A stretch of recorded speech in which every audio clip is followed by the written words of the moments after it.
que después tienen muchísimas ramificaciones, muchísimos aspectos complejos. Entonces, ya de entrada podemos decir eso del hinduismo, que ahora abarca la pluralidad de la existencia, ¿sí? La pluralidad de etapas de la vida del hombre, de objetivos, ¿sí? La pluralidad de personalidades incluso, ¿sí? De modo que brinda a cada uno, digamos, una forma más adecuada, ¿sí? De acuerdo a su capacidad, de acuerdo a sus intereses, ¿sí? Como para desarrollarse desde ahí en la totalidad del hombre, y en la totalidad del hombre en relación, o poniendo todo en relación con una esencia espiritual, ¿sí? Y en última instancia con lo divino, por lo tanto con toda la realidad.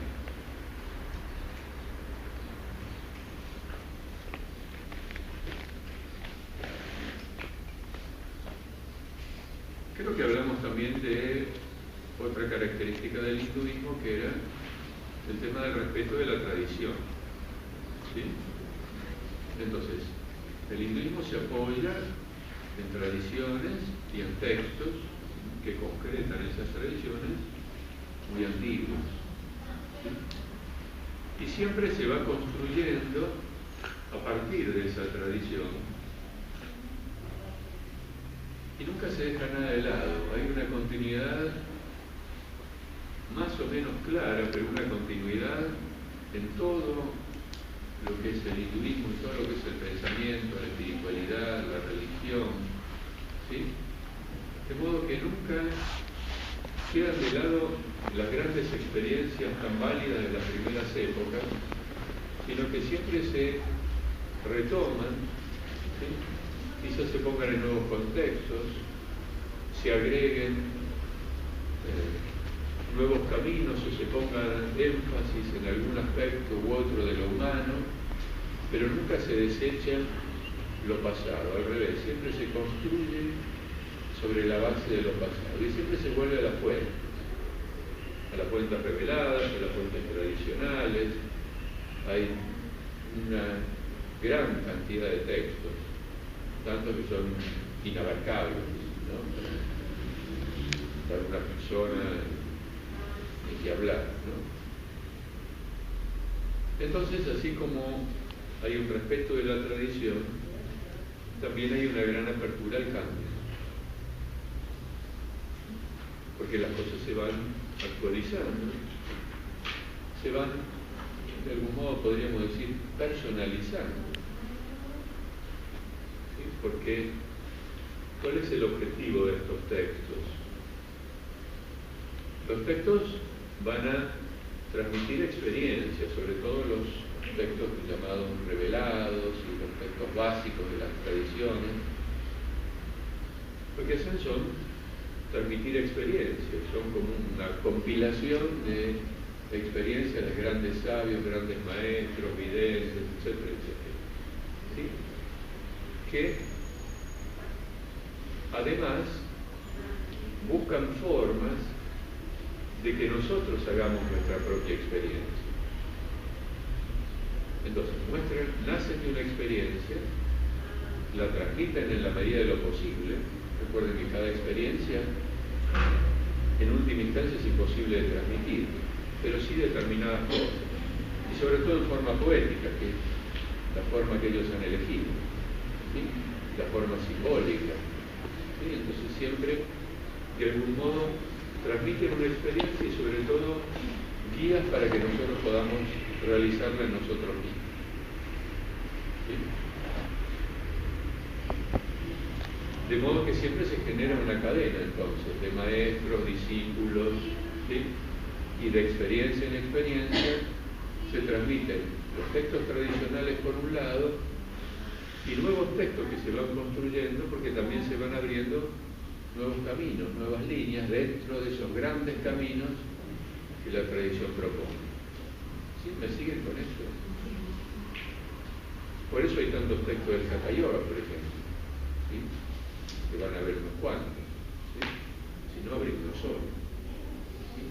Por eso hay tantos textos del yoga, porque siempre se descubren nuevas cosas, se hacen nuevas propuestas para otras épocas y se encaran aspectos que hasta ese momento no se habían encarado a fondo, y por eso va a aparecer un texto básico como es el texto de Patanjali en un determinado momento para cuajar una forma de ver el mundo, pero después se va a seguir y va a aparecer dentro de un contexto tántrico el Hatha Yoga, ¿sí? Y va a desarrollar más desde el aspecto corporal y energético, cosas que Patanjali tenía ahí como entre paréntesis y trabajaba sobre todo en el aspecto mental, la base moral, sin descuidar lo corporal, sin duda, como lo vamos a ver. Pero entonces como que cada uno propone empezar por un aspecto determinado, que después de todo siempre lo vamos a abarcar a la totalidad. ¿Sí? Somos una unidad interna y una unidad con todo también. ¿Sí? Sí. Cuando se habla de tántrico, ¿no? Porque Sí. la otra vez también habíamos hablado de que el yoga estaba relacionado mucho con la tradición tántrica. Sí. ¿No es difícil? ¿Cómo? Nace en un contexto filosófico tántrico, sí. El tantrismo tiene varias oleadas en la India, no vamos a salir del tema, pero dentro de ese contexto filosófico nace el Hatha Yoga, ¿sí? Y el Hatha Yoga en realidad es la culminación de todo el proceso tántrico. Cuando está a veces entendido como un trabajo corporal, como si fuera, ustedes hacen Hatha Yoga, trabajan con el cuerpo. El cuerpo es el inicio, nunca el final, ¿sí? Y desde el cuerpo el hombre se abre a todo, porque después de todo en sí mismo está la totalidad. Entonces no es que nos estamos reduciendo al cuerpo, sino que a través de nuestro cuerpo entramos en contacto con el cosmos íntegro y con nuestra esencia, que es la esencia de toda la realidad. ¿Me sigue con esto?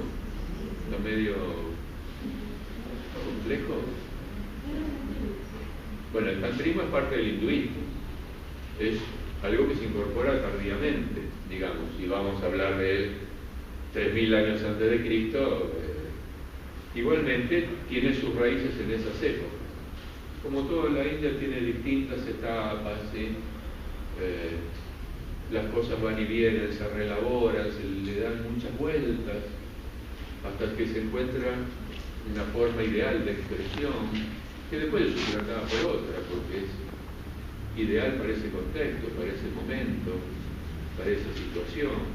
Y cada uno puede buscar entonces qué es lo que realmente le es de más utilidad para realizarse como ser humano en todos sus aspectos y para descubrir y quedarse experimentando su esencia espiritual y vivir desde ahí, ¿sí?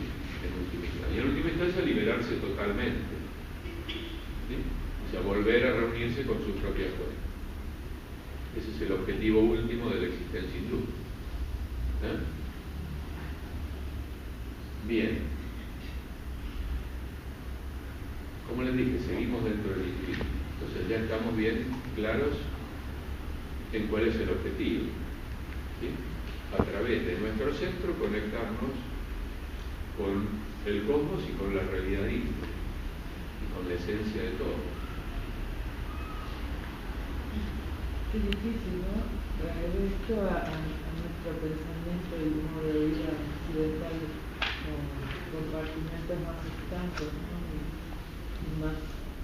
Claro, pero en la India no hay compartimentos estanques. Por eso, pero nosotros vamos a hacer el yoga acá.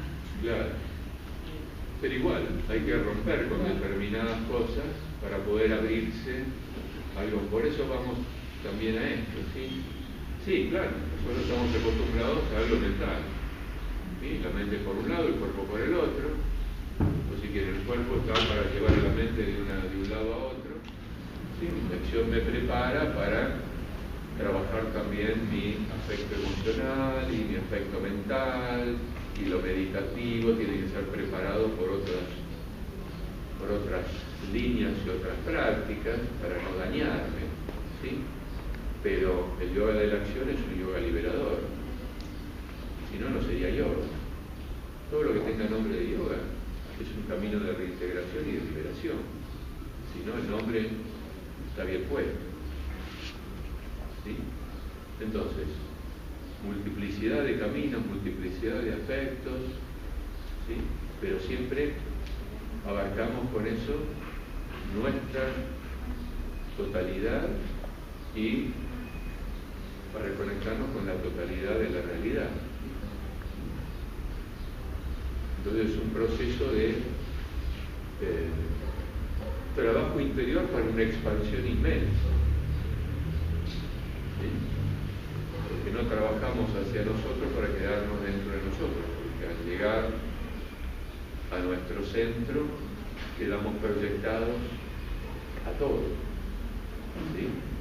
Entonces un camino que parece por ahí externamente muy individual termina siendo absolutamente universal. ¿Sí? Entonces hay que ver las cosas desde ese lado. Mi práctica está enmarcada en una gran perspectiva, ¿sí? Y la perspectiva que adopte para mi práctica, que puede ser un poco distinta de otros grupos, ¿sí? No quiere decir que el otro no sea válido, sino que simplemente otra forma de abordar las cosas, u otra perspectiva para ver las cosas y la realidad. Pero la realidad es una sola. ¿Sí? Como ellos dicen, la realidad es no dual. Si quieren conceptos incómodos, ahí tienen. La realidad es no dual. No hay dos, no puede haber dos, si no, no habría, la divinidad no sería divinidad si hubiera otra cosa enfrentada o pues, no existe, no hay dos. Y nuestra esencia espiritual también es no dual. Entonces estamos relacionados con esa fuente de forma inevitable, si no, ni siquiera existiría. Y eso nos pone en relación a todos. Entonces nosotros tampoco estamos separados. Pensamos que estamos separados. Y eso es ignorancia para ellos. ¿Sí? Es desconocimiento de la esencia común. Es desconocimiento de la ligación entre todos. ¿Sí? Y, como hablábamos recién, si entendemos el yoga como un trabajo individual, estamos equivocados, porque sí va a ser un trabajo sobre nosotros, pero solo ese trabajo dentro de nosotros puede hacer que eso salga para todos los demás. Entonces yo no puedo poner en la comunidad algo que no tengo adentro. ¿Sí?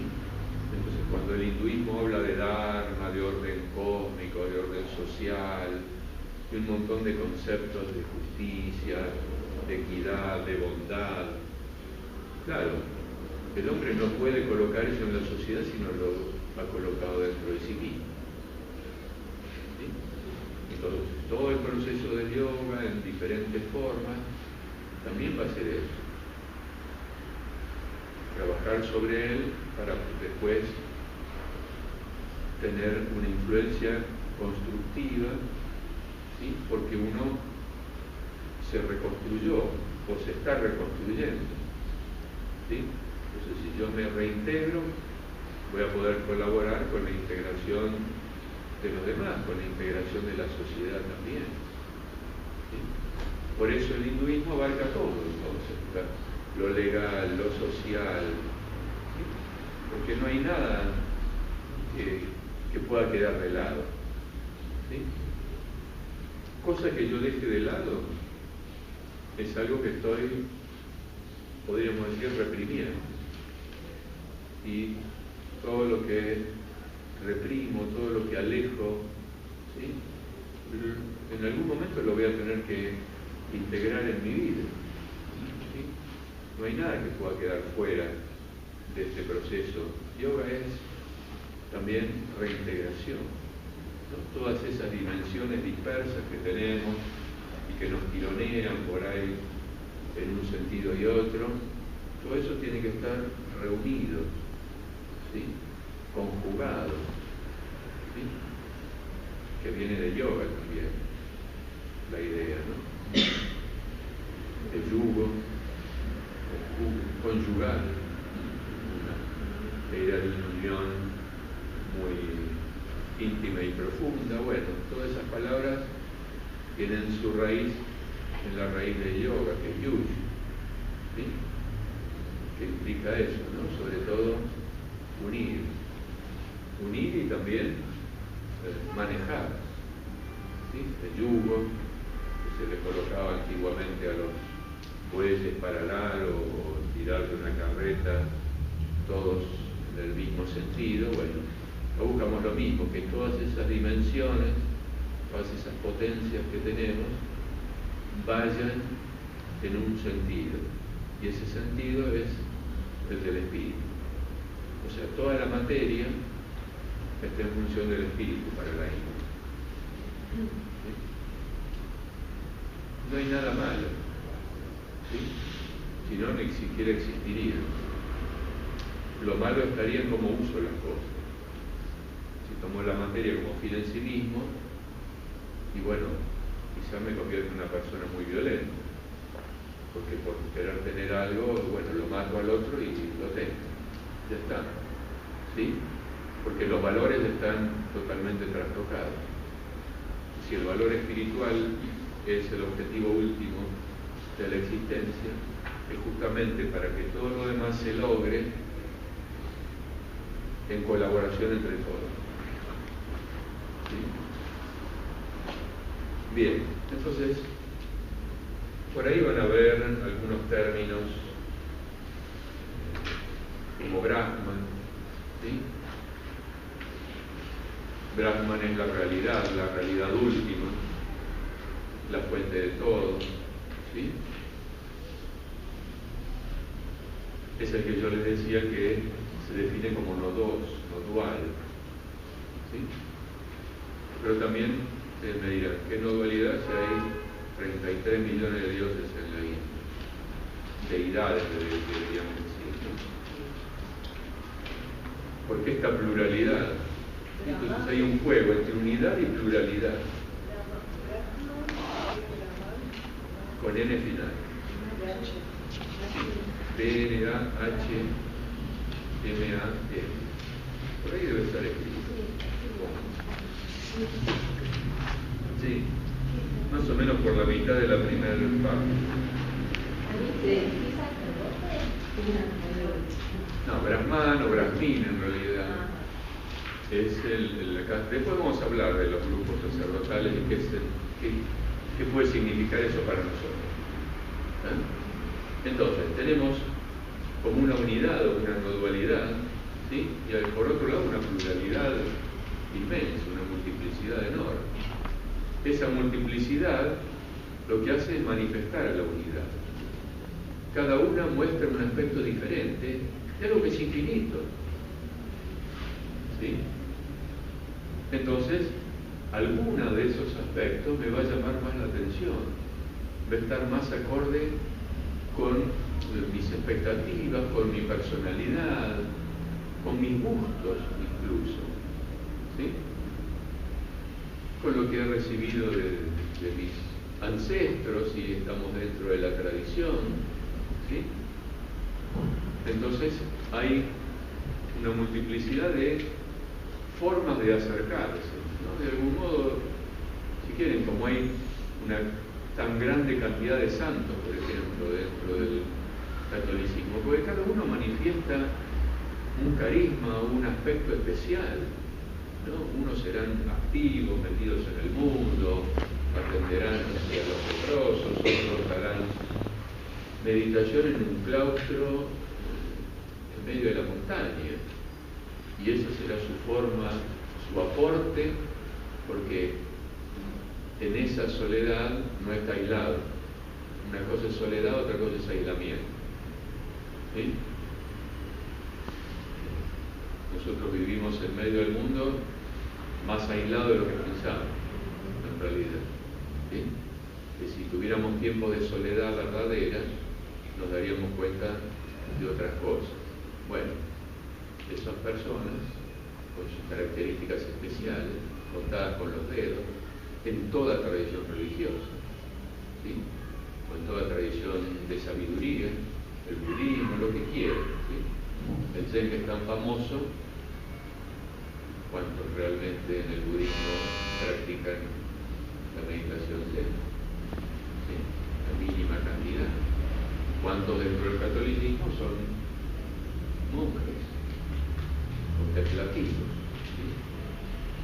Eso no quiere decir que no pueda haber contemplación en el mundo, que también la puede haber, pero lo otro es una forma especial para los poquitos, ¿no?